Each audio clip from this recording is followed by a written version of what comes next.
Hola a todos, soy Juanma del equipo técnico de Origen. En este vídeo vamos a presentar las novedades de SolidWorks y 3D Experience 2024.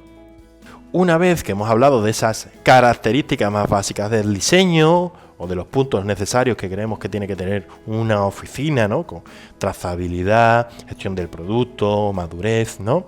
Que nos gustaría ver una opción adicional, que nosotros hemos querido darle el nombre de ampliar horizontes. ¿Por qué se trata? Que desde esta opción inicial veamos cuáles son nuestras necesidades o veamos qué más necesitamos y veamos y ampliemos nuestra plataforma 3D Experience en consecuencia si así lo consideramos oportuno. Por ejemplo, si necesitamos fabricar, Delmia o las soluciones de Delmia pueden ser las soluciones adecuadas, igual con las herramientas de simulación, incluso con herramientas de diseño, que vamos a ver herramientas adicionales.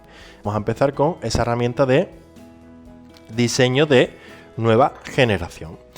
Empezamos con una pequeña presentación y aquí lo que vamos a hacer va a ser ese índice, resumirlo ligeramente o ver los puntos más interesantes. ¿Qué creo que puede ser aquí muy interesante? Ver primero que vamos a hacer con X-Shape. Se va a tratar de poder crear formas complejas mediante herramientas o flujos de trabajo muy sencillos. Voy a resumirlo, voy a decirlo de nuevo. Esto podríamos hacerlo con SolidWorks, pero se trata también de darnos herramientas para poder hacerlo de una forma más cómoda y más sencilla. Tenemos aquí, por ejemplo, la herramienta del modelado de subdivisión, que ya existía, que me va a permitir mediante esas formas primitivas crear formas complejas como si fuesen superficies o como si fuese una especie de arcilla digital, ¿no? De barro digital que voy a ir esculpiendo. Para mejorar la manipulación se han integrado diferentes herramientas como la selección suave, que me va a permitir seleccionar de una forma mucho más cómodo dentro de mi herramienta X-Shape. Además vamos a tener la opción de borrar directamente o modelar directamente con un croquis, con la opción de superficie de malla o Net Surface. Y por ejemplo Working Zone es una opción muy interesante que me va a permitir definir un área de malla, un área de trabajo donde vamos a poder trabajar en concreto solo en esa zona específica, permitiéndome simplificar la selección. Además, tendremos una opción que a mí me gusta mucho, que es la de reflejar, que me va a permitir crear un simétrico, una copia directamente en mi X-Shape y me va a permitir, si así lo consideramos oportuno, modificar esa copia sin necesidad de modificar la original o tener las dos copias independientes. Más opciones que tendremos dentro de XDesign me va a permitir, por ejemplo, bloquear un diseño, como ya hemos dicho anteriormente con los Cloud Services. Vamos a poder hacerlo con todas las herramientas, ya que aunque una forma sea más orgánica o sea paramétrica, vamos a tener que bloquear ese diseño para los cambios y que nadie más pueda utilizarlo. La herramienta de System Status, que me va a permitir asegurar y comprobar que la conexión es estable y segura con respecto al servidor, algo que nos habéis reportado que es muy interesante y que os gusta mucho porque os asegura que la herramienta está funcionando correctamente. Vamos a tener una identificación de los fallos de una forma muy gráfica, con ese pasa o no pasa en rojo y en verde. Y una herramienta de impresión 3D que me va a permitir ver cómo sería el resultado de esa impresión 3D, si necesito material de aporte o de soporte, si cómo quedarían las capas, etc. Siguiente punto que vamos a ver va a ser una herramienta de diseño algorítmico. Me va a permitir, mediante diferentes operadores, diferentes parámetros, ir creando un diseño de forma generativa, ¿vale? Esto lo vamos a hacer mediante diferentes operadores, como estáis viendo en pantalla. Va a ser este modelado no orgánico, un método casi de hacerlo paramétrico mediante diferentes comandos, como estáis viendo en pantalla, que tienen nombres, y vamos a verlo también en el vídeo, ¿no? Evidentemente, muy cómodos, ¿no? Dar espesor, vaciado, relleno, partir, formas que podemos comprender y que casi que parecen ya de herramientas de diseño paramétrico. Y por supuesto, todas estas herramientas van a estar integradas entre sí. Puedo pasar de XDesign a X-Shape de una forma totalmente cómoda, incluso volcarlo en SolidWorks. Y por último vamos a ver el diseño de retícula o Lattice Design, que me va a permitir, siempre digo que tenemos los dos enfoques. Tengo esta cajera realizado, este vaciado, y necesito reforzar mi modelo o necesito rigidizarlo, y esto me va a permitir, esta herramienta de diseño de retícula me va a permitir crear esa estructura reticular para fortalecer ese modelo, o viceversa, necesito aligerar peso, ¿cuál sería la fórmula sin perder o perdiendo la mínima rigidez o la mínima resistencia? Creando ese cajeado y añadiéndole esa estructura reticular. Vamos a tener un asistente que me va a permitir ir paso a paso, y vamos a tener una librería o una selección de retículas predefinidas por el sistema que yo voy a poder ir manipulando poco a poco. Vamos a ver a continuación el vídeo que tenemos preparado para mostrar todas estas novedades. Y como estáis viendo, empezamos por una forma primitiva que vamos a ir modificando. Siempre me gusta empezar a presentar la novedad diciendo: este diseño lo podemos realizar mediante SolidWorks, pero necesitamos un usuario avanzado o necesitamos bastante tiempo de trabajo. Y no creemos que es muy interesante esta herramienta porque complementa SolidWorks. Nos va a permitir trabajar de una forma muy cómoda y mucho más sencilla para lograr el mismo resultado. Veis que todas las herramientas que veníamos viendo están también integradas dentro de 3D Experience y van a estar todas conectadas entre sí, lo que me va a permitir tenerlo todo integrado, ir cambiando de plataforma o teniendo tareas también aquí. Importamos un croquis y creamos esa forma primitiva, que sería como ese tocho de arcilla digital que decíamos inicial. Y ahora con esa forma de subdivisión vamos a ir modificando esa forma. Veis que puedo jugar con la cresta de circularista para que esté mucho más aguda, mucho más suavizada. Voy a poder coger las diferentes formas de subdivisión y extruirlas hacia afuera.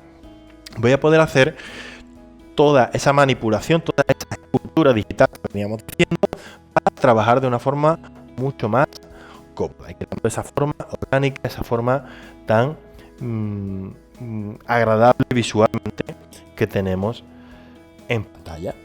Tenemos las diferentes herramientas, vemos aquí cómo podemos alinear con un sketch para crear esa forma, y aquí estamos utilizando esta herramienta de reflejar.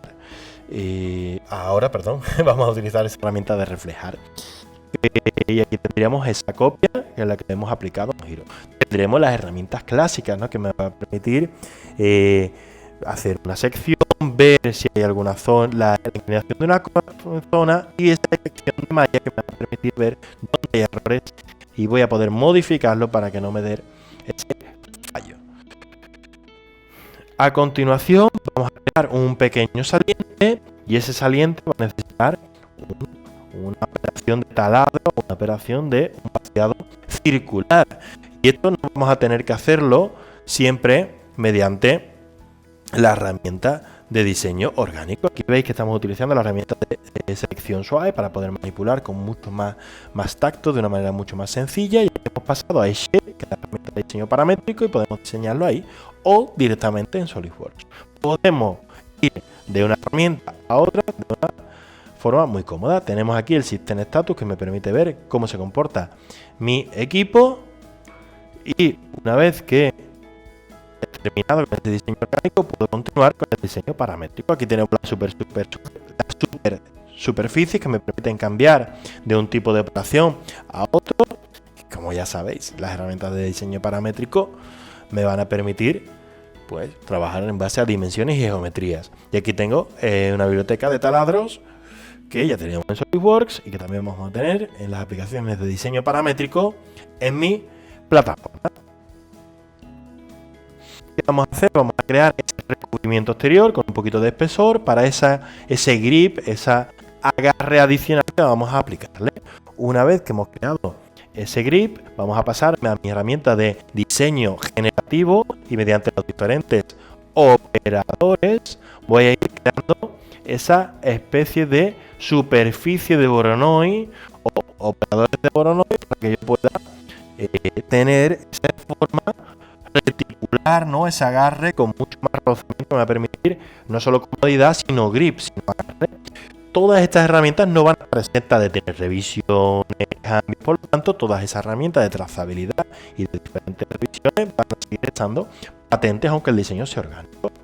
Para la impresión 3D tendríamos esta herramienta que me permite definir el área o el cubicaje de mi área de impresión 3D o impresora 3D y marcar dónde vamos a necesitar o ver dónde vamos a necesitar soporte en rojo, y según el espesor de capa vamos a poder ver dónde se formarían esas pequeñas superficies, ¿no? O esa donde cómo quedarían las capas. Aquí tenemos la pieza impresa y vamos a ver por último ese vaciado o ese relleno del vaciado mediante las estructuras reticulares. Aquí lo que estamos haciendo básicamente es mostraros la herramienta de diseño paramétrico. Aquí lo que estamos trabajando son con formas paramétricas. Aquí tenemos todo ese diseño que me va a permitir un diseño paramétrico y después darle una forma mucho más orgánica vinculándolo con X-Shape, que es la herramienta que me permite ese diseño mucho más orgánico, ese giro, esa torsión que veis en pantalla. Vuelvo a cambiar esa herramienta X-Shape o X-Design, me da igual porque voy a tener el asistente para taladro en ambos dos y lo aplico donde yo lo necesite. Aquí estamos trabajando con superficie que podríamos hacerlo de nuevo y hacemos ese pequeño vaciado, ¿vale? No es superficie, pero bueno, como si fuese idéntico, ¿no? Creamos una estructura reticular, tenemos aquí el vaciado, seleccionamos las caras donde queremos aplicarlo y, como decíamos anteriormente, tenemos el asistente y además ciertas formas predefinidas. Seleccionamos la forma en diamante y jugamos con ese radio y esa altura o longitud de la estructura reticular. Una vez que hemos definido toda esa estructura reticular, lo dicho anteriormente, vamos a seguir teniendo toda esa estructura de aprobaciones para que podamos poder jugar con las diferentes revisiones. Una vez que yo me decido por una, voy a poder reemplazar, sustituir una por otra. Veis aquí como tengo un ensamblaje y con X-Shape puedo cambiar un modelo por otro. Tendremos las Smart Mates, esas relaciones de posición rápidas que decíamos anteriormente, para poder ubicar ese agarre donde considere oportuno. Tendremos una librería de tornillería también dentro de mi 3D Experience que me va a permitir guardar todos los diseños e introducir las tornillerías. Si intento bloquear un diseño y ya está bloqueado, puedo enviarle ese mensaje para que mi compañero lo libere. Y aquí tendríamos esos pedales que en este caso vamos a accionar manualmente, es decir, mediante nuestras manos. Y aquí tenemos todo el rediseño dentro de SolidWorks y ahora dentro de 3D Experience. Tendremos esa estructura de tareas en el panel Kanban, que es opcional, pero creemos que es muy interesante ya que vamos a tener esa visión general de lo que está hecho por hacer y en proceso.